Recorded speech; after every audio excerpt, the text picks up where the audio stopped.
Hi there, Virgos. Thanks so much for tuning in. I'm Astrogirl. We're looking at February 9 through February 15. And, of course, great news this week with Mercury, your ruler, the planet of communication and clear thinking, finally moving direct. It's been out of phase since the end of last year. 3 weeks of, Murphy's Law, whatever can go wrong will go wrong. For those of you who have had to travel, who have had computer problems, car problems, lost their key, had some sort of crazy scenario where, they got locked out or locked in. I had neighbours who went to leave and the lock fell off in their hand and they could not get out of their apartment. They had to get a locksmith to get them out. So, very Mercury retrograde. So, Virgos, it is coming to an end on the 11th. Sometimes it takes a couple of days to get going again, though. So don't put all your eggs in the basket for the 11th. Just wait and see what happens. Probably by the weekend. And speaking of the weekend, of course, it's Valentine's Day. Now, Valentine's Day, I feel, is, it's a wonderful day if you're with somebody and you're madly in love and you're going to eat chocolate-covered strawberries and drink champagne and stare into each other's eyes.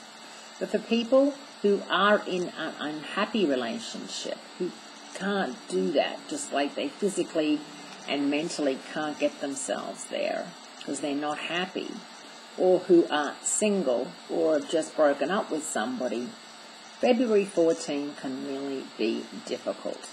So spare a thought for those people. And if you know anybody who's on their own or not doing anything or feeling blue, try and organize something for them to do.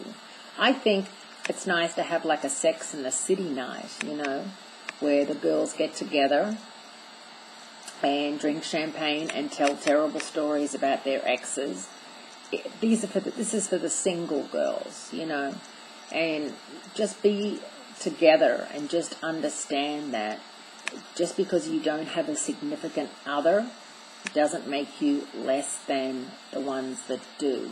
Because often when you pull back the curtain, you will find that people who are in relationships aren't as happy as they may make out and are actually envious of your freedom and of your ability to date and of your ability to, go off on a girls' weekend or a boys' trip without having to check in on anybody, of being able to spend all of your money on yourself, and of having that freedom, which they feel they don't have. And once again, as I told you, over the holiday time, it's just the one day. It's the 14th. Once the 14th is over, it's over for another year. Have a great week, Virgos. Great speaking to you, and I look forward to speaking to you again next week.